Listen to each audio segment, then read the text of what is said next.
¿Tú crees que la estructura del Guadalajara tiene buena infraestructura, de fuerzas básicas, hablando de canchas, de todo esto? ¿O? No, realmente, como me lo dijo un presidente cuando yo era director de fuerzas básicas, me decía, aquí se generan muy buenos jugadores a pesar de las limitantes de nuestras canchas, de la infraestructura. ¿Faltan canchas? Faltan canchas, en Guadalajara sí faltan canchas. ¿Cuántas canchas tiene la...? Bueno, pues en mi momento teníamos solamente la 1 y la 2 de Verde Valle, que eran canchas profesionales en muy buen estado, pero la 1 no la tocábamos porque era de primera división. La 2 no podíamos entrenar todos los días porque era la cancha de juego de nosotros. La 3 era una cancha buena, pero de entrenamiento porque no tiene las condiciones. La 4 es un área verde. En la mañana teníamos 3 canchas más dentro de las medidas reglamentarias que son están en la gigantera grandes y 2 canchas chicas, pero estaban en unas condiciones muy malas por la carga de trabajo que se tenía ahí. Entonces, ahorita eso ha cambiado un poco porque me vieron a la escuela. Sé que las canchas todavía no se encuentran, y no me explico por qué, pero las canchas de gigantera no se encuentran muy bien todavía, pero sí le hacen falta para mi canchas. En un sentido ideal, ¿cuántas canchas crees que le faltan al club para...? Yo creo que mínimo unas 8 canchas debes de tener como estructura, 8 canchas profesionales. ¿Para fuerzas básicas? 8 canchas profesionales. Con vestidores, regaderas, sí, todo. Para darles... Comedor. Sí, por supuesto, sí había vestidores, hay regaderas, había todo dentro del club, pero sí lo que faltaba era su infraestructura, específicamente las canchas. Y desde tu visión en todo el país, ¿qué se hace bien y qué faltaría por mejorar en fuerzas básicas, digamos, a grosso modo? No solo de Chivas, sino como fuerzas básicas de todo el fútbol mexicano. En fuerzas básicas se trabaja muy bien a nivel nacional, muy bien se trabaja, tenemos muy buenos formadores, buena metodología, muy buenos jugadores, clubes que apoyan más, clubes que apoyan menos, el jugador mexicano es muy capaz y yo creo que tenemos que mejorar en la transición de fuerzas básicas a primera división. La transición, yo creo que, por ejemplo, yo hablo de mi club en el que pertenecí durante muchos años.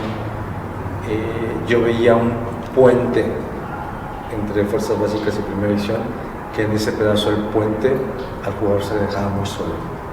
Y ahí creo que necesitaría un apoyo constante porque ese puente es muy peligroso. ¿A qué te refieres muy solo? Porque lo que tocas es súper interesante porque pues a ti te tocó jugadores de Chivas que fueron campeones del mundo sub-17 en 2005, en 2011, ¿no? Y que muchos, esa generación, pues digamos, dorada de esos campeones, varios no llegaron, Diego. ¿A qué te refieres cuando hablas que se le deja muy solo? ¿Qué sugieres que se haga o qué se dejó de hacer? Tener un grupo de trabajo que esté con ellos en la parte técnica, en la parte táctica, en la parte física, en la parte mental, en la parte nutricional. Que los mismos apoyos que tienen en fuerzas básicas también los puedan tener en ese puente. Porque hay muchos jugadores que ya llegan a primera división y están en primera división y luego van a acceder en primera división y los toman y ya los tienen como tal y los toma el equipo de trabajo de primera división. Pero hay otros que están en ese ida y vuelta que se quedan solos, que ya no se hace responsable ni fuerzas básicas ni primera división. Entonces toda la parte integral que tenían fuerzas básicas en ese proceso, como el jugador está solo, pierde su sistema de evaluación integral, la parte nutricional, la parte académica, la parte de preparación física. O sea, tiene que haber ese seguimiento para mí. Una comunicación espectacular entre ambas partes. Entre primera y fuerzas básicas. Así es. Las cabezas. Tiene que haber un proyecto deportivo con nombre y apellido. O sea, quedan como en el limbo. Puede ser. Y también no hay contención sobre ellos muchas veces. Por ejemplo, en el caso de José Juan, en su momento que no lo quería X entrenador y todo eso, que porque había hecho esto y esto, Yo le digo, pues probablemente sí, pero ¿quién lo contuvo? ¿Quién habló con él? ¿Quién lo siguió? ¿Quién le dijo? ¿Quién esto? ¿El técnico de primera división? Probablemente no lo haga. Probablemente, no lo sé. Pero tiene que haber esa contención y ese acompañamiento. ¿Qué te refieres con contención? ¿Acompañamiento, comunicación, mentoría? El trabajo es... Se presentó a José Luis Sigar en su momento, Lices precisamente le entregué ese proyecto, un proyecto puente, donde teníamos ciertos jugadores en ese proyecto puente y lo que le proponía realizar. Porque veía como muchos jugadores en ese proceso dejaban de estudiar, aumentaban de peso, disminuían músculo, muchas cosas. Claro, y factores externos como que digamos el factor social, ¿no? Con quién, los amigos, los familiares, sí, ya empiezan a ganar, ya tienen contratos más jugosos y puede ser que entren en una zona de confort, ¿no? Ya con un buen contrato. La parte mental, claro, son seguimientos que tiene que haber. Todas las áreas que impactan al jugador en su desarrollo tienen que culminar en ese desarrollo del puente. Yo sí le puse precisamente ese proyecto de puente. Muy interesante, Diego, qué interesante tema. ¿Cuáles serían, Diego, desde tu punto de vista, las principales virtudes del futbolista mexicano? Hábil, creativo, pícaro, muy pícaro, resistente. En la actualidad la parte física se ha mejorado muchísimo, pero yo lo veo en nuestra raza, es una gran ventaja, la resistencia. Son jugadores técnicos, donde ya se trabaja muy bien la velocidad, estamos siendo jugadores rápidos y tenemos ese factor que desde chiquitos el jugador es muy hábil, muy pícaro con el balón. ¿Y defectos? ¿Cuáles serían los defectos? Yo siento que atrevernos un poco más, ser más atrevido, el que no me importe tanto qué dirán después del error, sobreponerme al error de una manera más rápida. La resiliencia. ¿Y cuáles serían, Diego, de tu punto de vista, 2 o 3 los males del fútbol mexicano? De bote pronto. Híjole, ahí es complicado porque piso varios callos, pero para mí uno es la cantidad de extranjeros en primera división. Que lleguen extranjeros, por supuesto, pero que sean de muy buena calidad para que no bloqueen el proceso de jugadores mexicanos, que esa era una virtud que yo tenía en el club, que nunca tuve ese problema como tal. El sistema de competencia en primera división no me gusta. Para mí tiene, y luego ahora menos, puede ser campeón el equipo que entra en un supuesto repechaje. O sea, sí, califican muchísimos equipos a la liguilla, porque el repechaje ya no es parte de la liguilla, pero sí te da la opción a ganarle el primer lugar que fue durante todo el campeonato. No me gusta y creo que eso genera la mediocridad, porque si yo estoy en el lugar 12, califico de un repechaje y me echan en la primera vuelta, pues ya califiqué. Pero no calificaste, porque son 8 los que califican, ¿no? Sí. ¿Y cómo lo propondrías tú? Yo, como lo generan los mejores clubes de las mejores ligas del mundo, ¿no? Torneos largos, y si quieres hacer un campeón de campeones, hazlo.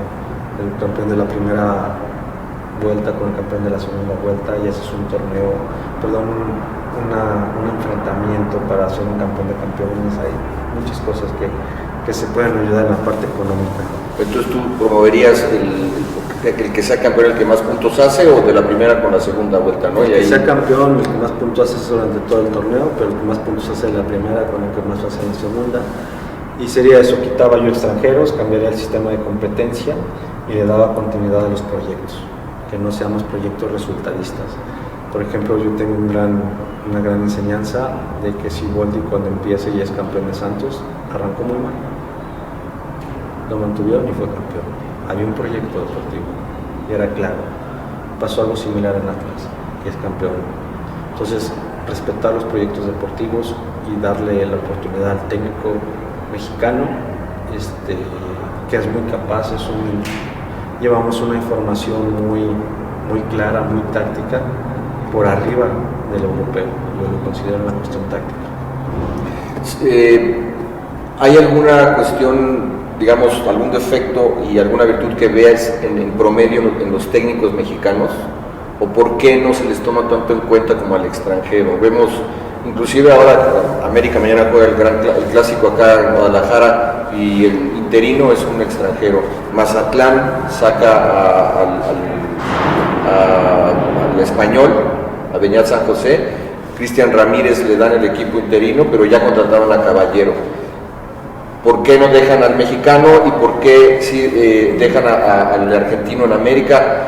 Cuando de hecho, pues creo que a lo mejor no tenía los blasones, ¿no?, para quedarse lo que resta del torneo. Se habla que se va a quedar el torneo, pero hay algo que está dejando de hacer el técnico mexicano, no venderse No, yo creo que, como lo dije, para poderle ayudar, en mi punto de vista, al fútbol mexicano, es traer extranjeros como lo hizo la Liga de Inglaterra, donde los únicos extranjeros que puedan participar deben ser seleccionados nacionales, número 1. Número 2, el sistema de competencia.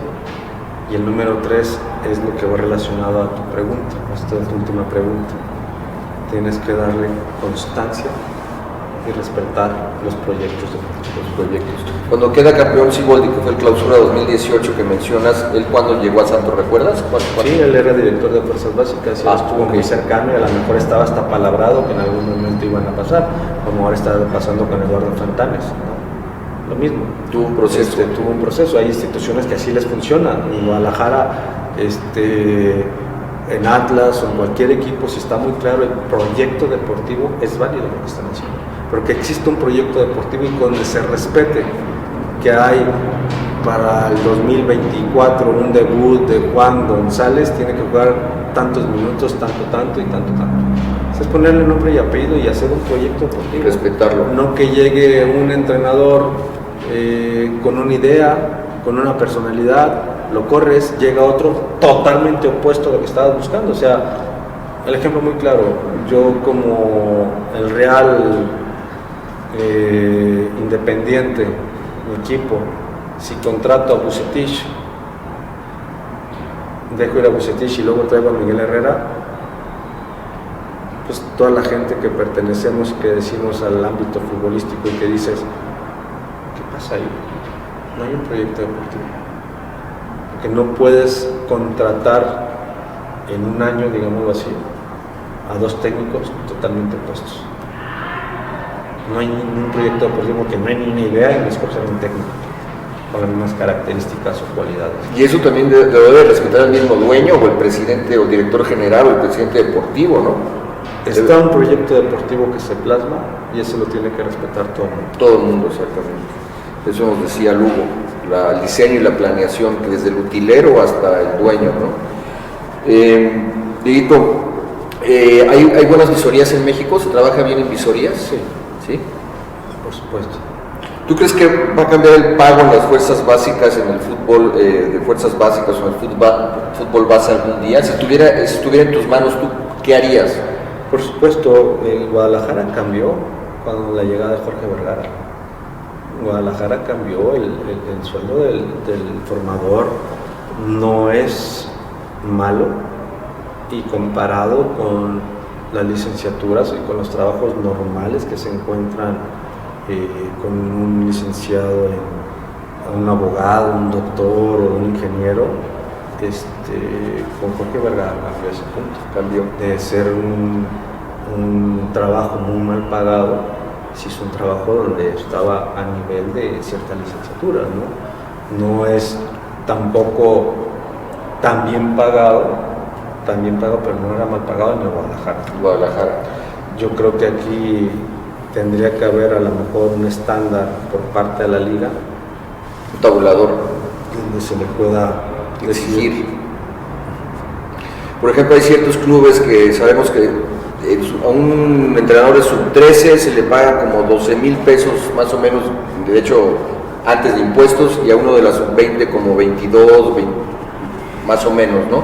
El Guadalajara pagaba o paga arriba del promedio. Sí. Claro. Sí, en su momento sí. En su momento, repito, don Jorge sabía de la importancia que es el técnico para la formación y hubo ese cambio. Tener filtros de extranjeros, como dices, que sean seleccionados nacionales, ¿no? Lo comentaba Sergio Lugo, tener esos filtros, trabajar con proyectos, como decías, ¿no? Para efecto de que la selección mexicana o México llegue a estar entre los primeros 8 en una Copa del Mundo, llegar a unos cuartos de final o a una semifinal, ¿qué tiene que suceder para que la selección o México llegue a esas instancias? A lo mejor ya lo respondiste en la otra pregunta, pero ¿o algo más? Así es. ¿Cómo vamos a llegar al octavo partido al quinto? Perdón, ya fuera el octavo, fuéramos bicampeones del mundo. Ajá. Al quinto partido, ¿cómo vamos a llegar al quinto partido? Actualmente, si tenemos un técnico extranjero que no va a las etapas de liguilla, tenemos una cantidad de jugadores extranjeros en el fútbol mexicano que muchos de ellos no deberían estar aquí, que simplemente tapan plazas para el jugador mexicano como tal. Cuando implementaron lo de aumentar la cantidad de extranjeros, sabíamos que iba a pasar este fracaso que está a punto de ocurrirse. Ojalá no ocurra algo anormal en el fútbol mexicano con la selección mayor, pero desde que se implementó esto, la gente de fútbol sabíamos que era un riesgo que poco a poco iba a llegar a como está ahorita el fútbol. Y lo vemos en cómo están las eliminatorias, en qué lugar va el fútbol mexicano actualmente. Sí, que está costando. Y con mucho riesgo, califica porque es muy bondadosa la zona y puede calificar. Si no calificas aquí te vas al repechaje y puedes calificar, ¿no? Pero es parte de los errores que yo, en mi punto de vista, pudiera observar, que tienen que ver ajustes en ese sentido. Así es. Diego, el ego y la solidaridad entre mexicanos, esto es un problema en el que muchas veces quizá no nos ayudamos a pesar, no hablo de nepotismo, oye, o de que yo me voy a sentir porque te conozco de tal escuela o del ETID o esto, sino cuando tienes tablas, cuando tienes eso, sientes que también hay un dejo de malinchismo, o que también entre mexicanos, bueno, hasta Gignac dijo, ¿no?, que muchas veces también el peor enemigo de un francés es un francés, pero eso también se dice en México y en otras partes del mundo. ¿Crees que eso también es un talón de Aquiles, de que de repente le mandas tu currículum o haces una interacción con alguien y de por sí ya a veces te dejan leído, o cuando les mandas tu currículum pues ya los asustaste y peor, te desconocen cuando hace años te hablaban? ¿Crees que es un problema? No, yo creo que el entrenador mexicano es muy capaz, que nos hace falta poder creer más en el mexicano, sí. Creo que por momentos... ¿Que un mexicano crea en otro mexicano o que yo crea en mí? De que un mexicano crea en otro mexicano. Yo creo, porque viene de Europa, probablemente a veces creo más en él que un mexicano que tiene una trayectoria impresionante en México. Entonces yo creo que eso es parte de lo que nos hace falta un poco. Que creamos todos en lo que somos, en lo que hacemos y en lo que ejecutamos todos los días. Que realmente nos ayudemos entre todos los mexicanos para poder en rubro, fútbol, básquetbol o lo que sea, a que sea mejor. Eso creo que nos tenemos que ayudar. Y a veces no nos ayudamos tanto por muchos factores, pero yo creo que eso es lo que pudiera ayudar mucho a esa evolución y a esa solidaridad que tenemos como miembros del gremio del fútbol. ¿Y has conocido algún directivo, algún personaje que sí creía en el mexicano, de tu experiencia? Yo creo que muchos se dan cuenta de la capacidad que tiene nuestra estructura de fútbol. O sea, tenemos una buena estructura, falta infraestructura, sí, pero actualmente se trabaja muy bien en el fútbol mexicano. Para ir cerrando, Dieguito, ¿quién para ti es el mejor jugador de fútbol en la historia? Pelé. ¿Messi o Maradona? Me tocó ver a los dos.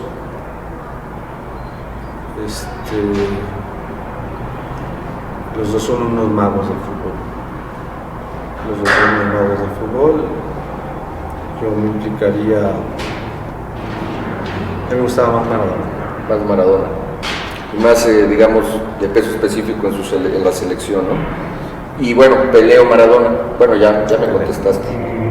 Dicen que del 30% solamente de Pelé se grabó en video, lo demás no se grabó. ¿Quién ha sido para ti tu mejor amigo en el fútbol?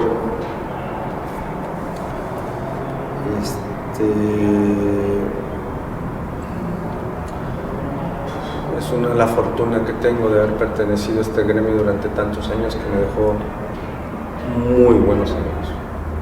Tengo muy buenos amigos y sería una responsabilidad enorme el no poder nombrar a alguno de ellos. ¿A quién admiras como jugador en la actualidad? ¿Algún jugador? Vela me gusta, Carlos Vela me gusta mucho Eduardo Torres. Alan Eduardo Torres me gusta mucho. Y hay unos jugadores muy sobresalientes en el fútbol mexicano. Y como director técnico, y bueno, en el mundo, ¿a quién admiras como jugador? En Europa. Pues, admiro mucho por la capacidad física que tiene a Cristiano Ronaldo y por lo que hace, por lo que vemos en las redes y todo eso que lleva a cabo, ¿no? Fuera de la cancha. Fuera de la cancha, o sea, hay muchos. Ahora este muchacho Mbappé es un jugador sobresaliente, me gusta también, me gusta.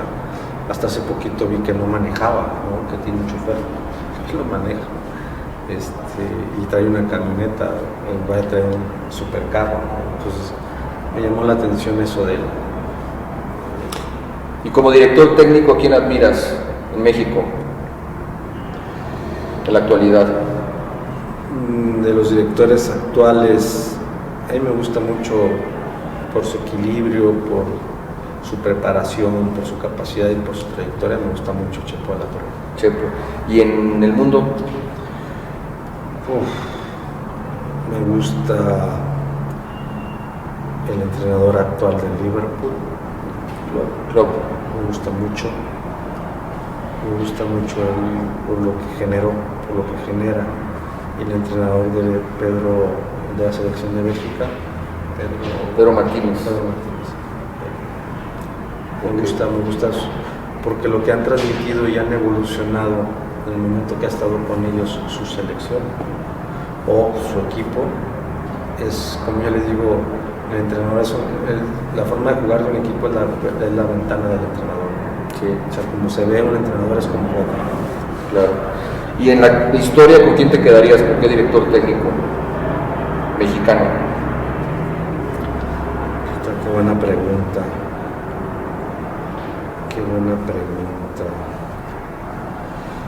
Pues una admiración muy grande existe de mí hacia él. El Tuca, por haberse mantenido tantos años de una manera constante siendo entrenador de fútbol de primera división. ¿Y en la historia del fútbol mundial? Para mí son varios. En su momento Mourinho me causaba muy buena impresión, Arrigo Sacchi me causaba una muy buena impresión. ¿Qué te gustaba de Mourinho y de Sacchi? Pues Mourinho, que rompió toda la idea y el concepto que para poder ser un buen entrenador tienes que haber jugado profesional y haber triunfado. Y es como un ejemplo. Una vez yo le pregunté a un gran doctor, al doctor Rafael Ortega, que le mando un saludo, que ahorita me está viendo mi rodilla. Él decía, pues si fuera así esto una regla, para yo poder ser un buen traumatólogo necesito fracturar todos los huesos. Entonces él, porque se sobrepuso a un entorno complicado y triunfó, y lo triunfó. Entonces me gusta eso. Al señor del Bosque también me gustó, y Rigosaki pues era un fútbol muy equilibrado lo que le vimos. Catenaccio, ¿no?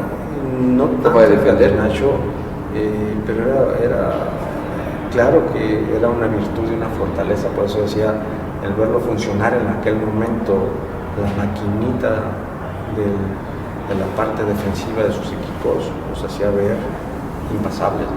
Claro. Bien, Dieguito, bueno, ya, último tema, las Chivas, ¿cómo ves al Guadalajara en el tema de las fuerzas básicas de la actualidad? ¿Cómo los ves ahora desde que tú saliste hace poco más de 2 años? Híjole, aquí pudiera decir muchas cosas, pero me voy a abstener de dar una respuesta, porque para yo poder generar un comentario necesitaría tener una buena evaluación, y actualmente no la tengo. No tienes la información. No la conozco. Así es, cuando no tienes información es imprudente, ¿no? Dar una evaluación o algo, ¿no? Correcto. Y bueno, y a las Chivas de la actualidad, a las que vemos en el estadio, en la tele, al primer equipo, ¿cómo ves a las Chivas de la actualidad?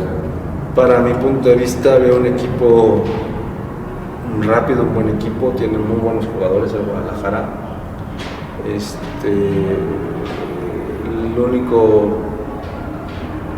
aportación que yo pudiera hacer en este momento sería, yo trabajaba más la parte conceptual en la parte defensiva.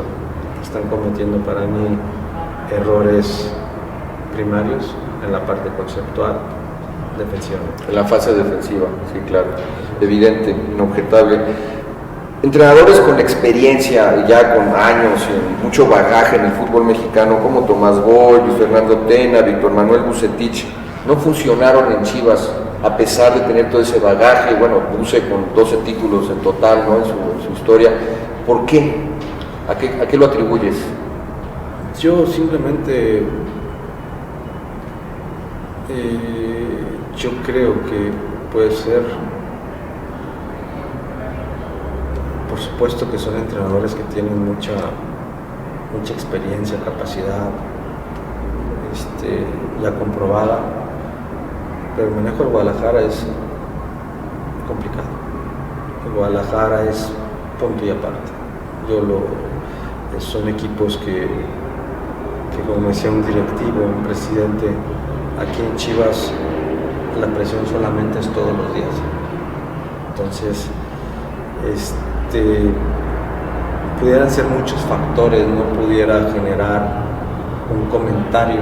Yo creo que fueron causas diferentes, la de Bucetich a las de Tena,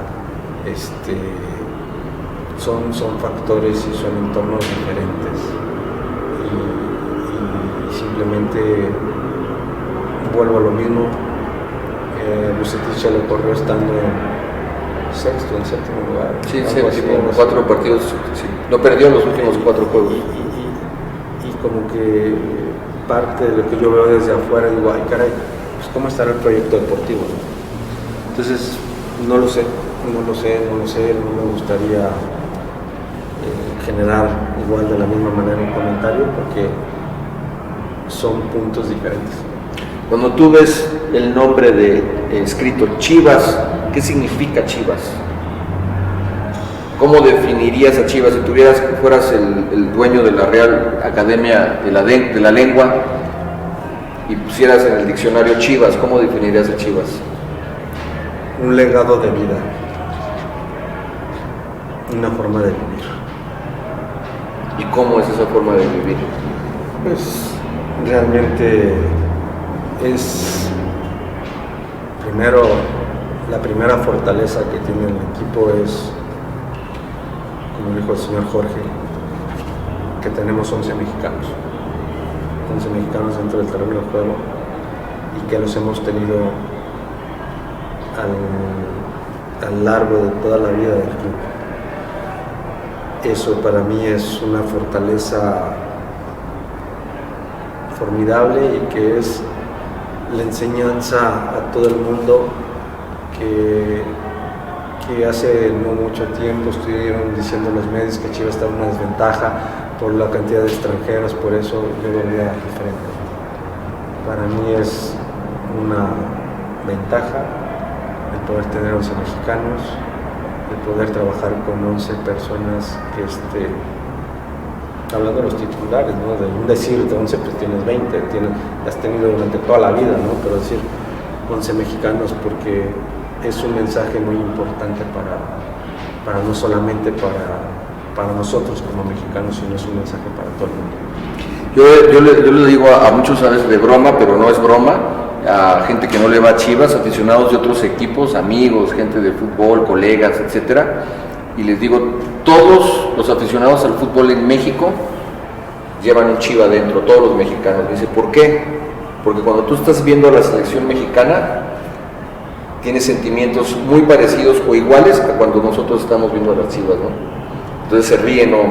Pero pues es una ver a las selecciones casi ver al Guadalajara, Diego, son 11 mexicanos también, ¿no? Y en algún momento teníamos una cantidad muy importante aportada. Así es. Para ti, vamos a separar, ya vamos a terminar, vamos a separar el Chivas, el campeonísimo y los campeones del 87, 97, 2006 y 2017 de Matías. Para ti, y si no, aquí traigo los nombres, ¿no? Si necesitas alguna ayuda, que no creo. ¿Quiénes son para ti los 3 más grandes de la historia de Chivas? Y vamos a separar porque el campeonísimo pues es una huella, son los grandes legendarios los que hicieron la base de esta historia, esta tradición de este gran club en México. Pero a ti, ¿con quién te quedas 3 grandes jugadores? Hablamos de grandes como cuando evaluamos parámetros como el talento, ¿no? Las estadísticas, pero también hablamos del peso específico. Tú hace rato citabas a Cristiano Ronaldo. Cristiano Ronaldo era un peso específico en partidos de matar o morir con el Madrid. Siempre metía el gol cuando su equipo lo necesitaba, ¿no? Además de que tenía estadísticas y el talento. Y por otro lado, la otra variable es el ser ídolo, aquel que lo siguen, que atrae, que transforma, ¿no? Que ya por su condición de ídolo lo siguen la afición, sus jugadores, todo el mundo. Entonces, cuando esos 4 parámetros que digas, bueno, estos 3 grandes del campeonísimo y de los campeones de hace 40 años para acá. Híjole, también es complicado, ¿no? Porque no solamente... ¿Tuviste jugar campeonísimo, no? No, pero pues hay nombres, ¿no? Que no pueden dejar de salir de este listado, pero no porque hayan sido los 3 mejores. No sé si lo puedo hablar, pero estadísticamente gente que ha impactado mucho como ídolo, y si ese es ídolo, pues porque has hecho algo anteriormente importante, ¿no? A mí una de las personas que me dejó una grata imagen fue Chava Reyes, porque Chava, a pesar de que había una diferencia de edad tremenda, los niños que en la vida sabían que era Chava Reyes corrían a pedirle su autógrafo, y yo decía, ¿por qué si no ni saben quién es? O sea, él nació con esa bendición, ¿no? de ser ídolo. Chava Reyes, puedo mencionar muchos más, o sea, gente muy importante para la institución. Omar Bravo, como ser un referente, la mayor cantidad de goles en su momento, también es importante. El capitán que tuvo mucho peso en lo que nos toca ver de Guadalajara ya más moderno, como es Ramón Morales, también ha sido importante como tal, pero así decirte, para mí los 3 mejores, no lo diría así, simplemente lo diría gente que ha trascendido en el fútbol de la estructura de primera división de Guadalajara. Han sido muchos, ha tenido una gran impacto en la sociedad, en el ámbito deportivo, enfocado al fútbol, pues han sido figuras. Porque ¿tú qué harías? Se habla mucho de la indisciplina de los jugadores actuales del Guadalajara. ¿Cómo harías tú? Porque no ha podido Peláez, no ha podido los técnicos. ¿Qué pasa ahí? ¿O qué mensaje les dirías desde tu lugar? Pues que debemos de tomar algo muy importante que creo que tiene un peso muy fuerte, que es nuestra historia. El Guadalajara tiene historia. Y si para hacer historia necesitas mucho tiempo, muchos años de gente que pasó antes que nosotros, antes de mi persona, que se enfrentó, que luchó para posesionar al Guadalajara en el lugar como fenómeno social, que ahora lo es. Y que realmente tenemos que tener eso, tomar en cuenta la historia, tener en cuenta a la gente que tiene identidad hacia el club, porque esa gente que tiene identidad hacia el club, porque la identidad no se estudia. O sea, yo te puedo decir a ti, ¿sabes qué, Fede? Vente, voy a darte clases de la historia de Chivas y a lo mejor vas a ver más la historia de Chivas que yo, si la estudias. Pero te garantizo que la identidad no. La identidad se mama, la identidad se tiene día a día, entrenamiento tras entrenamiento, año tras año, evolución tras evolución, durante un proceso muy largo de vida.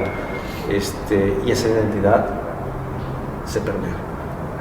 Entonces, si tú tienes esa identidad, la puedes permear. Si no la tienes, la identidad no se estudia y difícilmente la vas a poder permear. ¿Y cuál sería sinónimo de identidad? Sinónimos de identidad. Pues es realmente el conocimiento de saber, de sentir lo que es el Club Guadalajara, porque todos sabemos que el Club Guadalajara sí, pero el Club Guadalajara cuando estás dentro te enamora, el que te hace partícipe de, y es donde muchas veces perdemos y no nos damos cuenta de lo que existe anteriormente en esa institución. Te enamora la camiseta, te enamora los colores. Por eso hablo de la historia, es fundamental, porque si no tenemos historia y no tenemos identidad, el equipo en algún momento se está equiparando con algún equipo que acaba de surgir en primera división, que no tiene ni identidad ni historia, es algo que se va a conformar. Claro.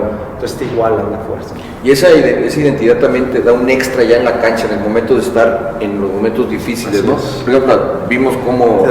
Te da fuerza en la cancha, te da fuerza en la parte administrativa, en la parte operativa, en todo. En el día a día. Sí, vimos a Thier cómo ganaba 2-0 el global el PSG al Madrid en los octavos de final de Champions, y Real Madrid, hubo quien dijo, Real Madrid ganó ese partido, metió 3 goles Benzema por el amor a la camiseta, que fue el diferenciador, ¿no? Que a lo mejor los jugadores del PSG no tenían esa identidad que sí sentían o sienten los del Madrid, ¿no? Dieguito, vamos a hacer este ejercicio rápidamente para repasar los planteles campeones del 87 al 2017, y tú me vas a decir con qué jugador te quedas. En el 87 Celestino o el Zuli, el Pulpo Zúñiga, el 97 Osvaldo Sánchez o Rodolfo Cota. ¿A quién escoges? El Zuli. El Zuli. Lugo, Zárate, Johnny Magallón, Chapito Sánchez. Johnny Magallón. Fernando Quirarte como defensa central por derecha, Joel Sánchez, el Maza Rodríguez o Jair Pereira. Fernando Quirarte. Madero, Claudio Suárez, Héctor Reynoso o Osvaldo Alanís. Está complicado.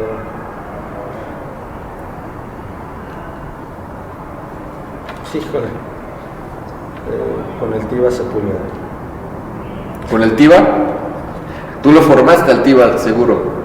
¿Por qué al Tiva? ¿Qué virtudes tiene el Tiva? Puede dar mucho, si lo que usamos el Tiva se ha equivocado y todo ese tipo de cosas, pero es lo mismo. No, pero yo me quedaría. Hay que trabajar con él. Pelón Gutiérrez, Camilo Romero, Diego Martínez o Edwin Elaris Hernández. En la lateral izquierda.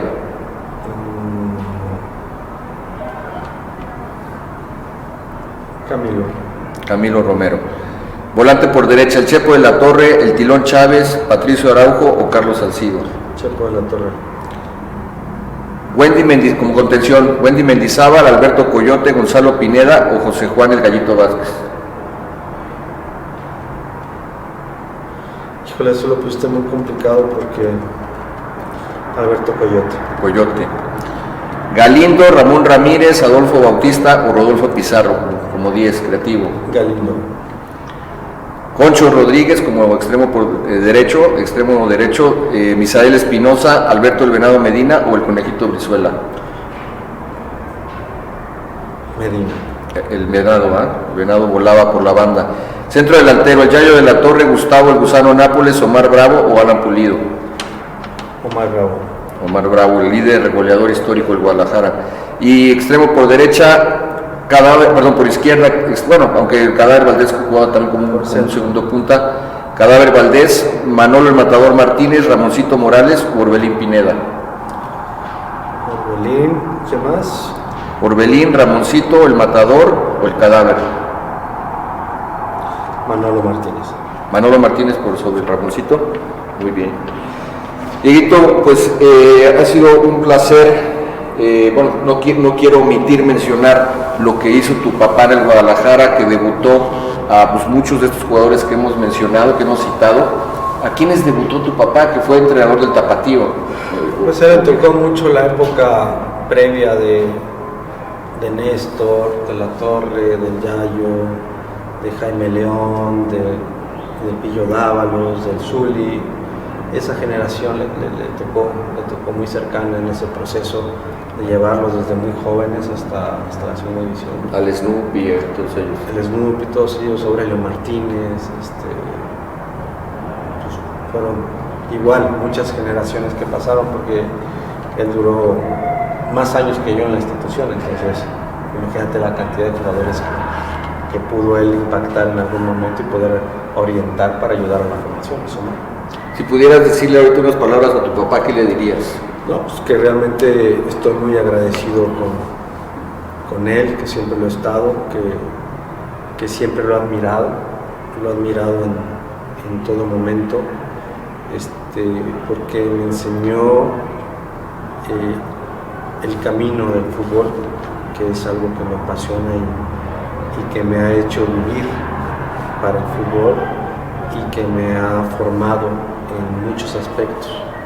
Entonces por eso sé que él está muy contento de haber podido saber lo que hice en su momento y de que desde el cielo él está viéndome y agradeciéndole todas las enseñanzas que me dio tanto dentro como fuera del terreno.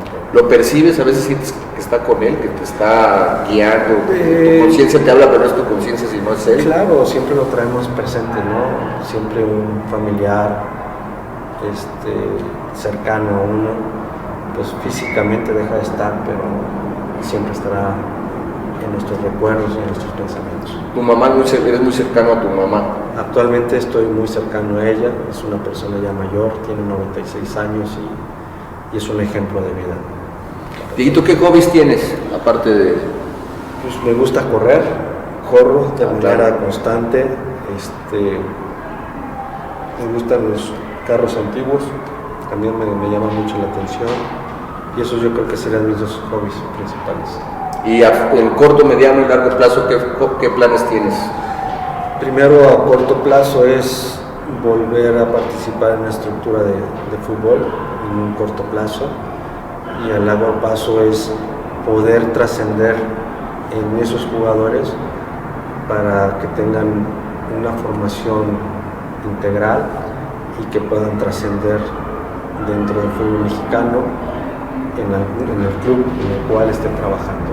Y hablando de trascender, si algún día le preguntáramos a uno de todos estos jugadores que has mencionado, el Tiva, el Chicharito, Salcido, todos los que viste tú, sus procesos, y simplemente chavos que los formaste allá en León o en Gigantera, ¿qué te gustaría que dijeran de ti?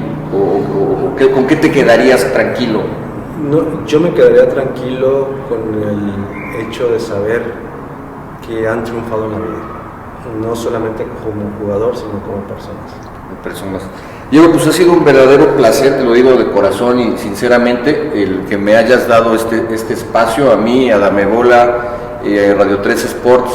Yo te conozco y conozco a Diego, y no lo digo porque estés aquí, eres una persona sencilla, y yo siempre, no sé si te acuerdas que te decía Lord, eres todo un caballero, porque a pesar de que has estado en los cuernos de la luna, en primera división, con buen sueldo, con estatus, con glamour, con poder, siempre has sido el mismo. Diego Martínez Becerra, siempre has sido la misma persona, y en la vida estamos siempre en medio, arriba, abajo, pero no importa, tu esencia nunca ha cambiado, y eso yo te lo admiro de corazón, que eres una persona valiosa por eso y muchas cosas más. Además de que para mí es un honor poder entrevistarte a ti, porque eres un referente de las fuerzas básicas y del fútbol mexicano, y le has aportado muchísimo que a lo mejor mucha gente y tú no se dan cuenta, o a lo mejor sí. Pero yo quiero enfatizar, porque como lo decíamos hace rato, y muchas veces un día precisamente chacaleando ahí en una comida que ofrece el Deportivo Toluca a los medios, entrevisté, no sé, 10, 15 minutos al Güero Real, hace 2 o 3 años, y hasta me dijo, oye, gracias por entrevistarme, porque no nos pelan, la prensa no pela a las fuerzas básicas, y lo importante y lo trascendente que es esta labor en el fútbol, y que muchas veces por el tema de la noticia, del morbo, de que si le duele la uña al piojo, sacamos noticias pues que no dejan mucho, ¿no? Más que buscar rating. Pero yo creo que el verdadero rating está en lo que hace, en la labor que haces con tú y todos los entrenadores que han estado contigo, y en todo el país, y en general en todas las categorías, en segundas, terceras divisiones, y que es bien valioso, Diego. Sí, y yo te quiero felicitar. No sé si quieras agregar algo más que no te pregunté o que quieras externar. No, muy completa, Federico. Primero agradecer la invitación a poder transmitir un poco de lo que ha sido 30 años de trayectoria en la etapa formativa. Agradecer tus palabras, y aquí estamos en pie de guerra para el siguiente reto, el siguiente propósito, que sea poder seguir sumando en la formación de jugadores.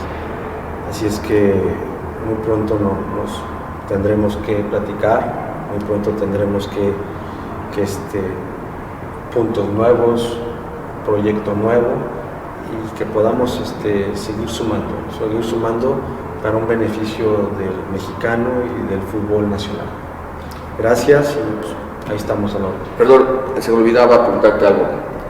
¿Cómo definirías en una frase o en una palabra a Jorge Vergara? Un ejemplo a seguir. ¿Y a Mauri? Visionario, muy capaz. A Mauri. Muy bien, pues Dieguito, esperemos con tu pronóstico mañana en el gran clásico de clásicos de Chivas y América, aquí en complicado, no. América viene en un momento complicado, cambio de sotanero. Chivas está en un momento ahí, arranca, no arranca, no sé, no me gustaría manejarlo y decir algún resultado a favor o en contra de uno, pero probablemente sea un empate. Si hay ruidos en el sótano, no se asusten, es el América, son las poderosas Águilas del América, ¿no? Así es. Dieguito, muchísimas gracias. Te quiero mucho, te considero un amigo, en mí tienes un amigo toda la vida, y bueno, pues esperemos en Dios que tengas salud, y muchas gracias a todos por vernos, y gracias por tu tolerancia, gracias por tu tiempo, Diego. Gracias. Listo. Vamos a comer, va a pagar la comida. Voy a pagar la comida, sí, ¿no? Oye, 2 horas. Doble comida.